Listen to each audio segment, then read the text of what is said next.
Here's the part no one warned her about. For years, the story in her head was simple: once I'm free, I'll finally be happy.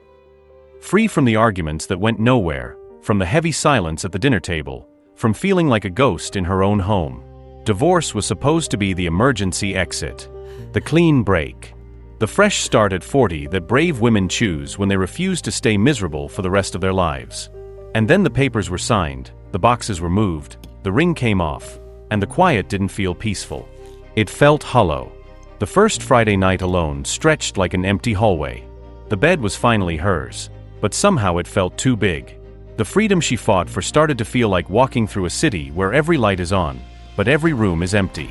When was the last time you made a big brave decision that was supposed to fix everything? And then you woke up and realized your heart hadn't caught up with the plan. This isn't just one woman's mistake. In a lot of countries, more and more people in their late 30s and 40s are leaving marriages believing it will cure the loneliness inside them. And quietly, in maybe 8 out of 10 of those stories, there's this same emotional hangover, the shock of realizing that changing your life on paper doesn't automatically change how your heart feels. There's a name for what happens after the freedom high wears off. Think of it as an emotional hangover. At first, everything feels sharp and clear. You're finally out of the house that felt like a battlefield. You no longer have to explain why you're upset. You don't have to manage his moods, or tiptoe around another argument that starts over nothing. Friends say you're brave. Social media cheers you on. The first few weeks feel like standing on a cliff, breathing in open air. But beneath that high, there's a loop quietly waiting, and it doesn't care about legal documents. It's the loop of I changed the outside, but nothing inside me has been cleaned up. The resentment, the disappointment, the feeling of not being chosen, the fear that you're too much or not enough, those didn't disappear when the judge stamped the papers. They just lost their usual target. So the pattern often looks like this. For years, she held on, trying to fix the marriage. She read articles, watched videos, tried to talk, tried to stay quiet, tried being more patient, then more assertive. When that didn't work, she flipped the story: the only way to save myself is to leave. That decision can be very real, sometimes necessary, especially in toxic or unsafe relationships. But even in those cases, the emotional system in her body has been trained by years of stress and disappointment. It doesn't turn off just because the key to the old apartment is gone. Childhood plays a bigger role here than most people admit. Many women who end up in this situation grew up watching a parent, often their mother, swallow her feelings and stay for the family. As a teenager, she might have promised herself, "I will never be like her. I will leave if I'm unhappy." That inner vow becomes a quiet law. So when she hit her late 30s, early 40s, and the marriage felt like a repeated movie of neglect, criticism, or emotional distance, the old law activated: staying means I'm weak. Leaving means I'm strong. The problem is, she wasn't just reacting to her husband's behavior. She was also fighting the ghosts of her childhood. Every time he dismissed her feelings, it wasn't just this man hurting her, it echoed all the times she felt invisible growing up. Every time he checked out emotionally, her nervous system registered danger, abandonment, rejection. The desire to escape the marriage became not just about a relationship, but about finally proving to herself, "I won't abandon me like they did." From the outside, it's easy to blame either side. People say, he should have appreciated her, or she should have tried harder, or they weren't compatible. Those comments miss the core. This isn't just a story of a bad man or a dramatic woman. It's a story of two people with different emotional languages and unhealed patterns colliding under one roof. He might have grown up in a home where nobody talked about feelings, where keeping your head down and providing financially meant you were a good man. So in his mind, he was doing his job. Meanwhile, she was drowning in emotional labor, doing the invisible work of keeping the relationship alive. He thought silence meant peace. She experienced that silence as abandonment. She felt like she was carrying the whole emotional weight of the relationship, while he believed, "We're fine." Every marriage has problems. Over time, the loop hardens. She complains, he withdraws. She shuts down, he gives up. She threatens to leave, he doesn't believe her. And then one day, she actually does. Even if the divorce is calm and polite, both of them are walking away with unspoken pain, unfinished conversations, and a file of unresolved questions. The emotional hangover begins when the structure of the marriage is gone, but the internal patterns are still fully alive. She wakes up alone and there is no one to blame, yet the same emptiness is sitting beside her morning coffee. She doesn't have to argue about money or chores anymore, yet the old belief, "I am too hard to love," still whispers in the background. She doesn't have to fight to be heard in that particular living room, yet her nervous system still expects to be ignored. That's the deeper pattern, not just a failed marriage, but a nervous system trained by years, sometimes decades, of feeling unseen, unchosen, or emotionally overloaded.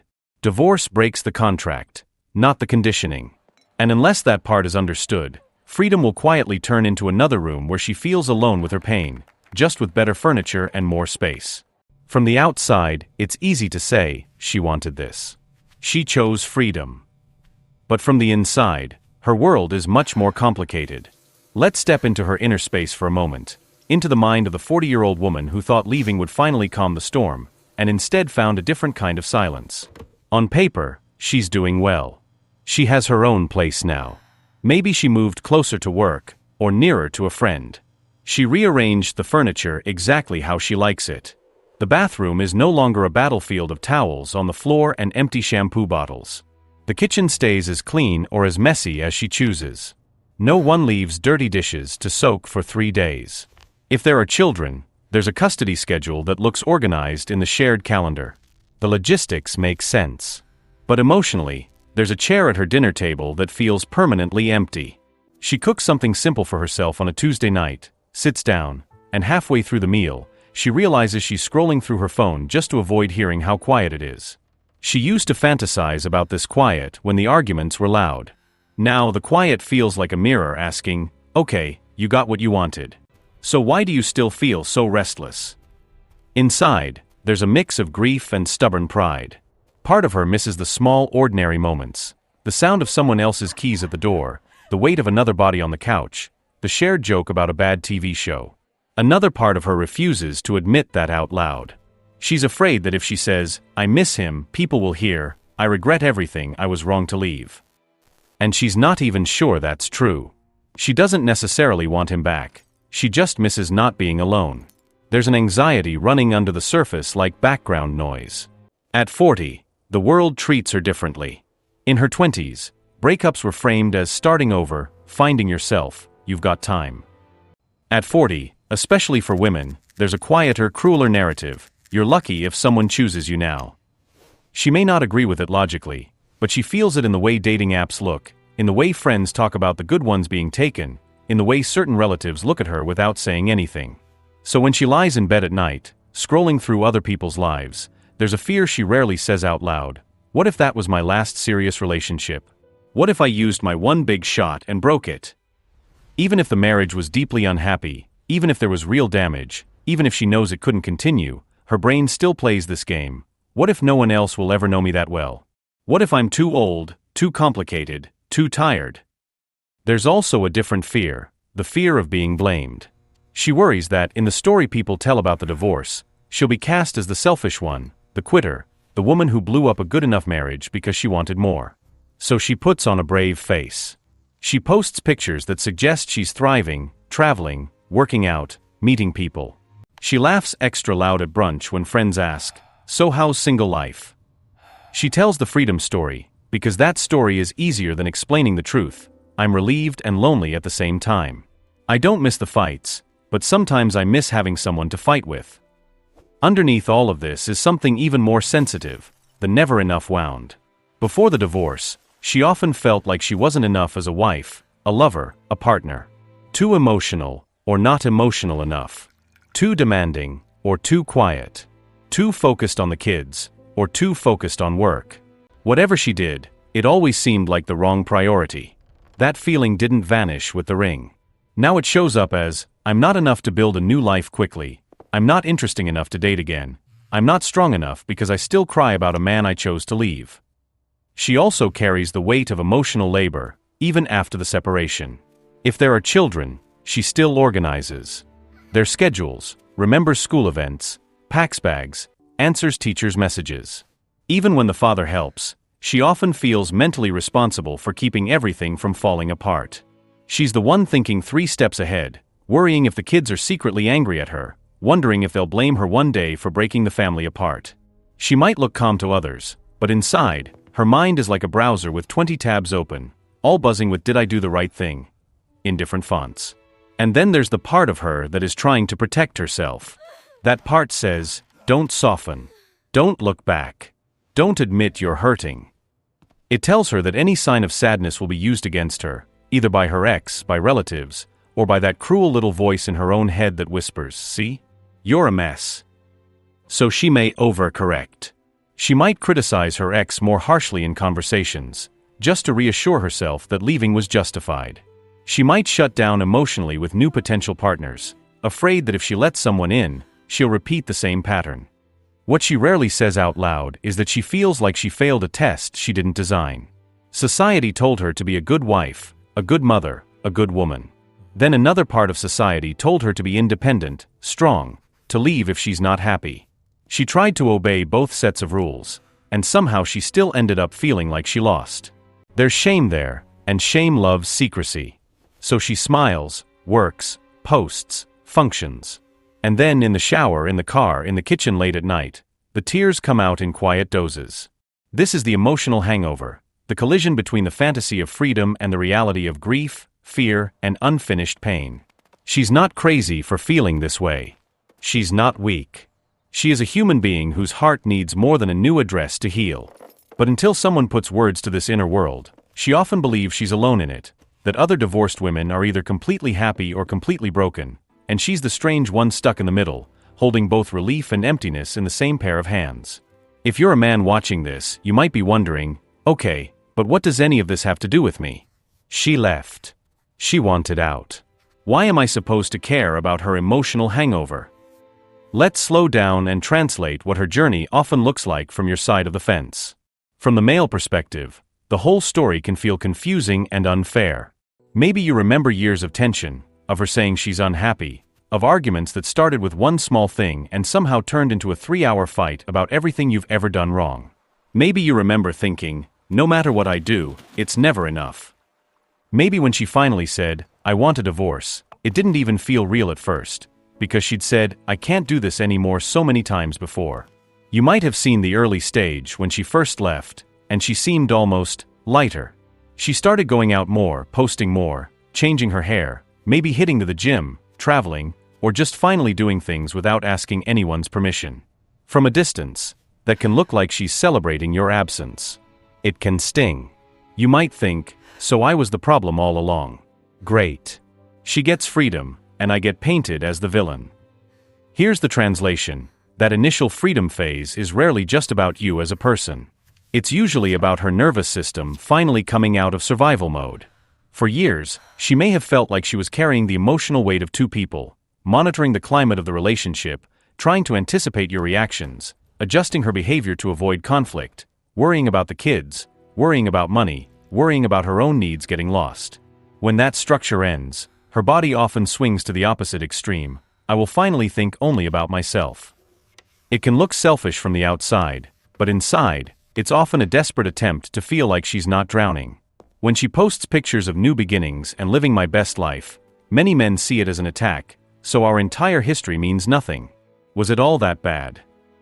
In her inner language, those posts are often something like, I need to convince myself this was worth it. I need proof that I'm not the bad guy. The performance of happiness is partly for the world, but mostly for herself. She's trying to outrun the sadness that she knows will catch up later. And when that sadness finally shows, it might confuse you even more. Maybe you get a message months after the divorce about something small, and you hear tears in her voice. Maybe she seems softer one day, angrier the next. Maybe she suddenly brings up memories of good times, and then flips back to listing all the reasons you were impossible to live with. It can feel like emotional whiplash. From your side, you might think, make up your mind. You left. Why are we still here emotionally? The translation here is uncomfortable but important. Leaving the marriage did not erase the parts of her that loved you, or the parts of her that felt safe with you at certain times. Those parts are grieving. At the same time, the parts of her that felt hurt, unseen, or exhausted are still very much alive too. She's not playing games. She's carrying multiple truths at once. I couldn't stay, and I miss what we had can coexist in the same person. That doesn't mean she secretly wants to come back. It means she's human. If you were the man who stayed emotionally distant in the relationship, her current emptiness is not a secret victory or punishment for you. It's a late echo of all the times she felt alone next to you. Imagine an emotional bank account. For years, she felt like she was making deposits, trying to talk, trying to reconnect, trying to fix things, and getting almost no interest back. Eventually, she withdrew everything and closed the account, at least on the outside. But emotionally, she's still standing there, staring at the empty balance, wondering what it says about her worth.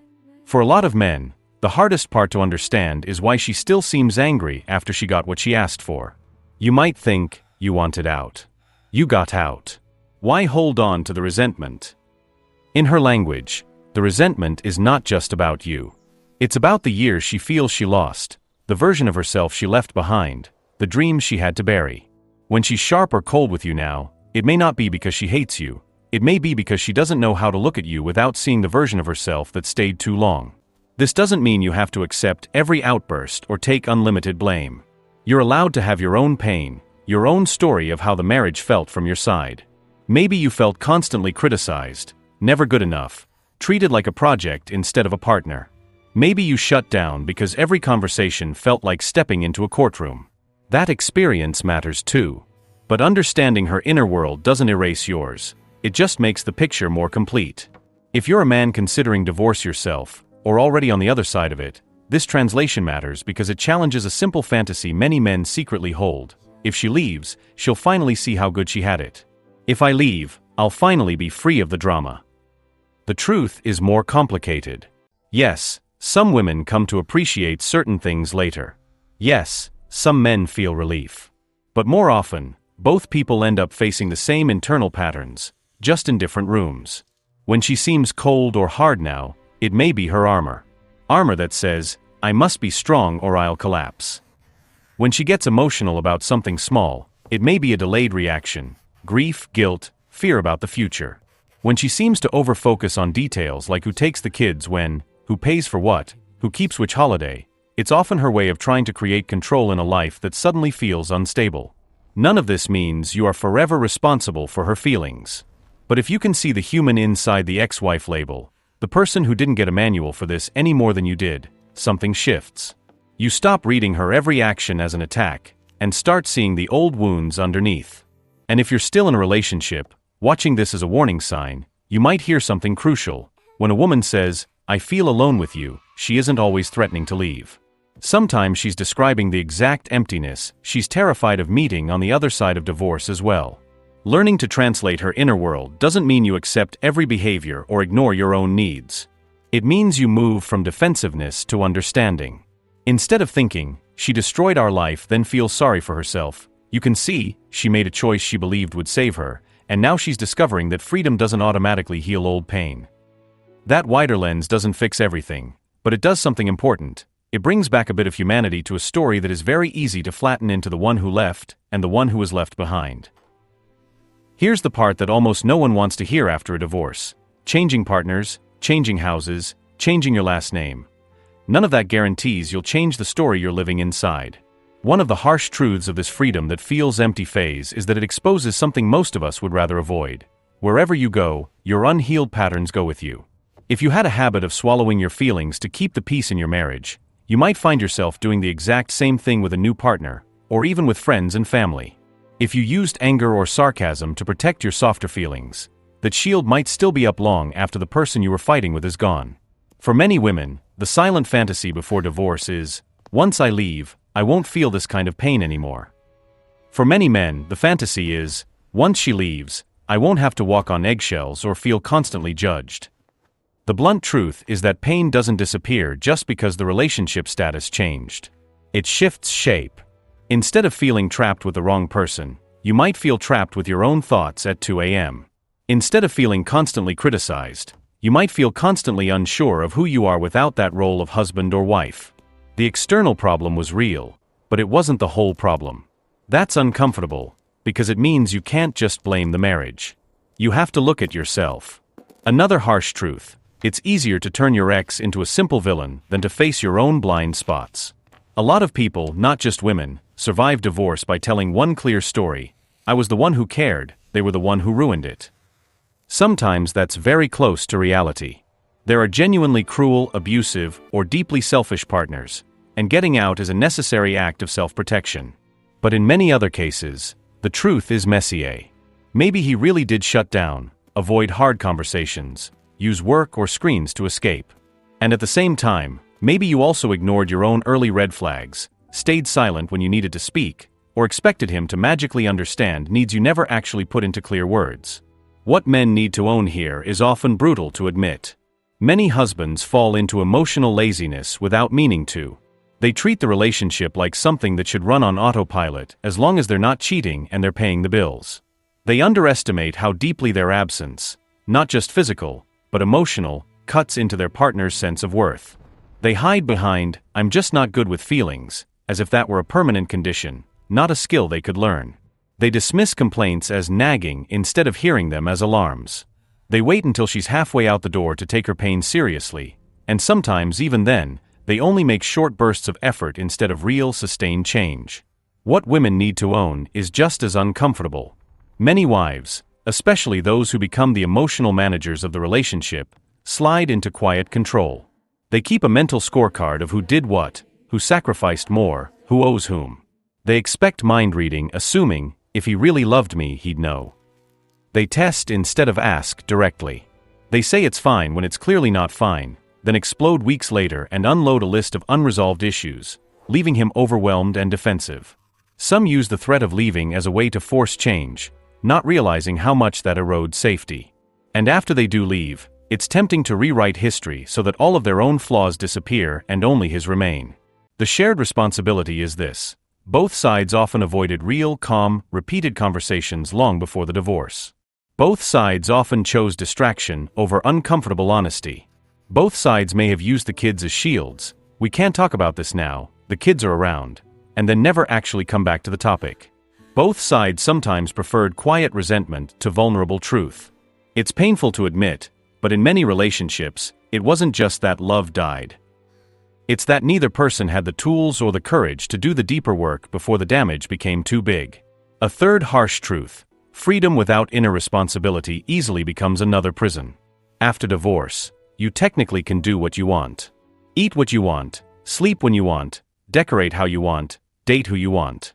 But if you never ask, "Why did I choose this person? Why did I stay so long? What made me ignore my own needs? What did I bring into this dynamic?" then your freedom is fragile. It depends on staying busy, staying distracted, staying up. The moment life slows down, the old stories rush in: "I ruin relationships, no one really stays, I always choose wrong, I'm impossible to live with." Without inner work, freedom is just a bigger room for your insecurities to echo in. And for couples with children, there's an even heavier truth: divorce does not end the relationship, it changes the form. You are no longer husband and wife, but you are still co-parents. The emotional hangover isn't just yours. The children feel it too, even if they don't have adult words for it.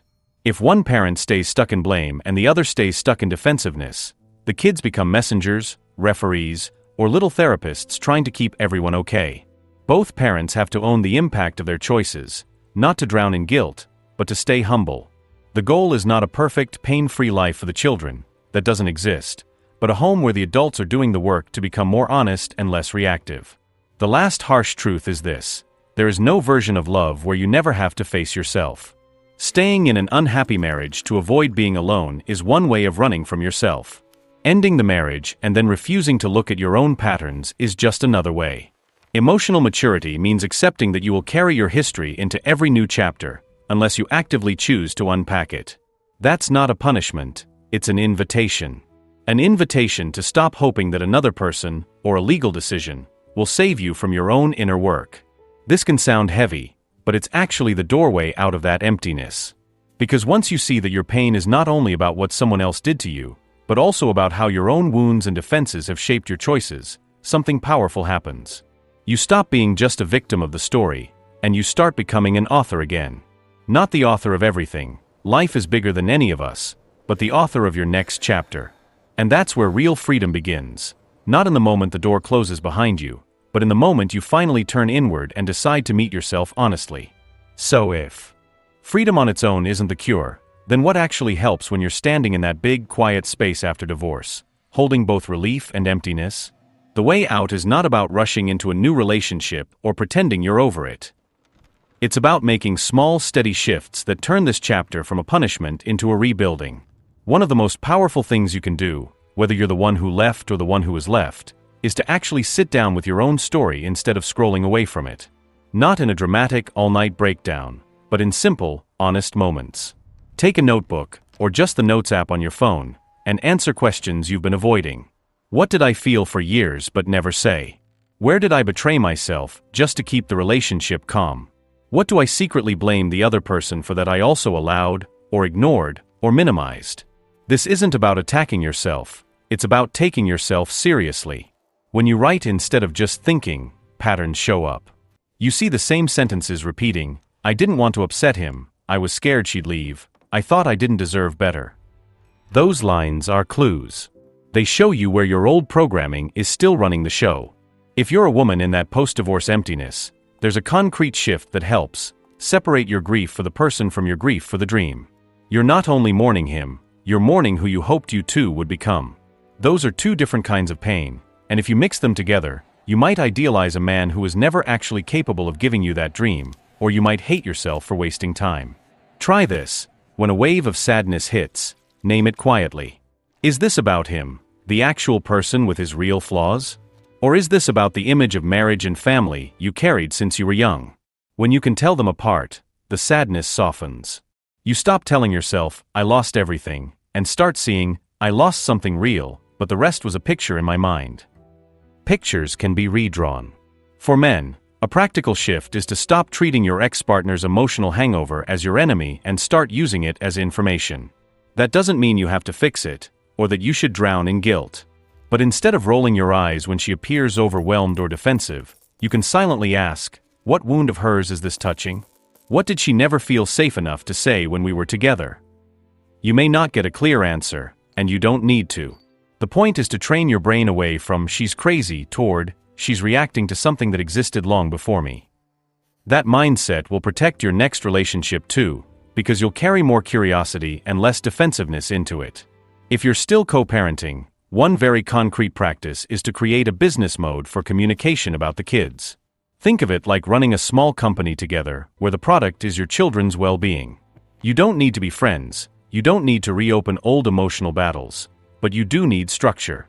Agree, even if only in your own mind at first, that messages about the kids will be short, clear, and respectful.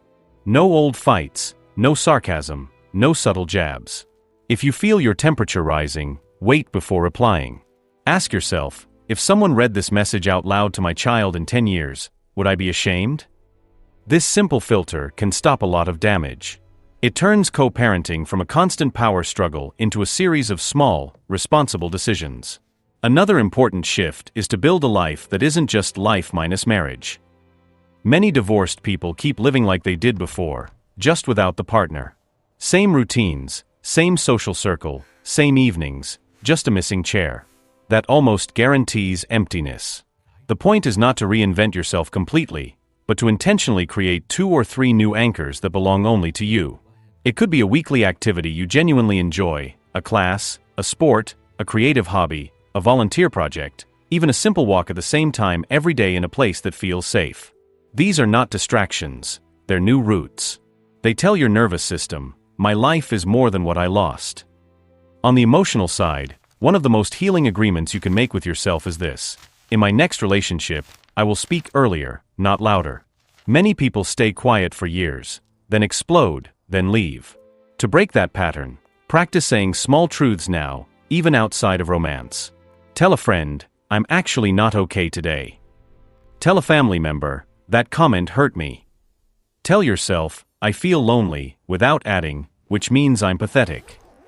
The more you exercise honest, non-dramatic communication in everyday life, the less likely you are to repeat the old dance of silence, resentment, explosion in love. And if you're already in a new relationship, don't rush to turn it into proof that you've moved on. Instead of using your new partner to erase your past, use the new relationship as a mirror. When you feel that familiar panic, that urge to control, that urge to withdraw, pause and ask, is this about them right now, Or is this about my ex, or even about my parents? Share that question out loud if you can. You don't have to overshare every detail, but even a sentence like, "I notice I get very anxious when I think you're pulling away, it's not all about you," can create a very different kind of bond. You move from blaming or clinging to actually collaborating on understanding your patterns. Finally, consider getting real help if you can access it. A therapist, a support group, a coach, even a wise older friend who doesn't take sides. Not to rehash every argument from the past, but to help you see your own reflection more clearly. The goal is not to assign 50-50 blame. It's to understand how your fears, your family history, your beliefs about love, and your habits all shape the way you showed up. That insight makes your future relationships less about repeating the same story and more about choosing differently. None of these shifts are glamorous. They don't look impressive on social media. They won't get thousands of likes. But they are the quiet adult work that slowly turns the empty freedom into solid ground.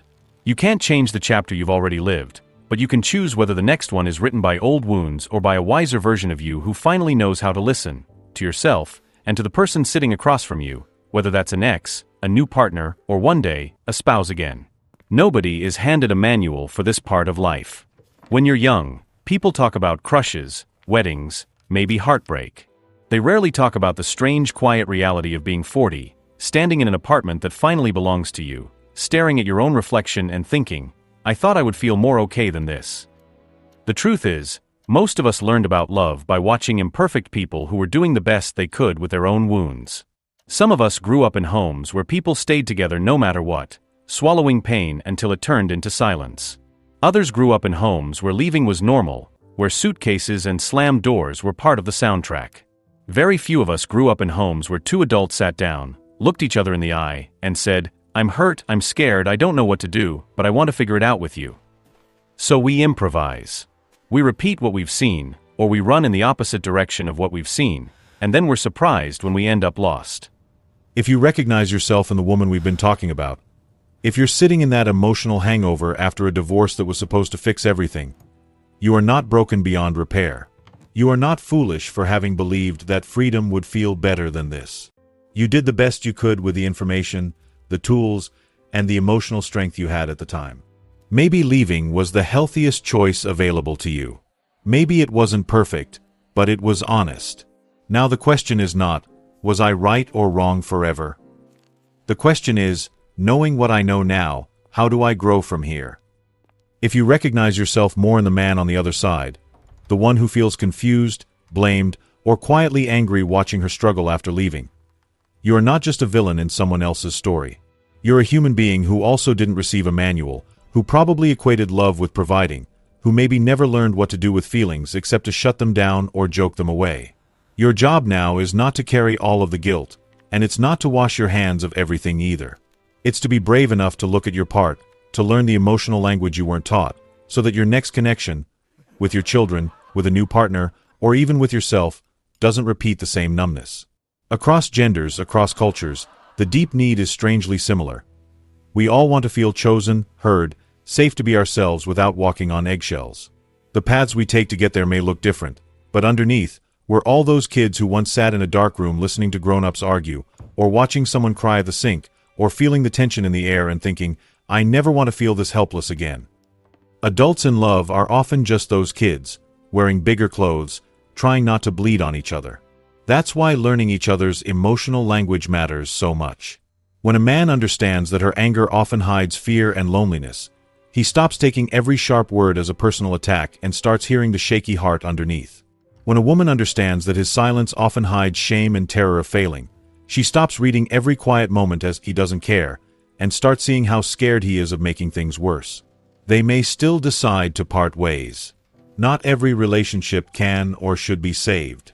But even when a marriage ends, this kind of understanding makes the ending less cruel, and the next chapter less likely to repeat the same unspoken war. Hope, in this context, is not a promise that true love will magically appear if you just think positively. Hope is something simpler and stronger. The belief that you can become a kinder, clearer, braver version of yourself, and that this version of you will choose and build relationships differently. It's the quiet confidence that you can learn, at 40, at 50, at any age, skills you never saw modeled. Naming your needs without attacking, listening without defending, setting boundaries without punishing. If you heard yourself in this story, as the woman who left, as the man who stayed, or as someone standing on the edge trying to decide, maybe this is your invitation to stop fighting alone and start speaking honestly, even if your voice shakes. You don't have to solve everything in one conversation. You just have to stop pretending you feel nothing when, deep down, you feel everything. And if this video helped you see your own story a little more clearly, it might do the same for someone else. Feel free to like it, share it with a friend or a partner who needs a softer but honest look at what happens after freedom. And subscribe if you want more conversations that help men and women understand each other without turning into enemies.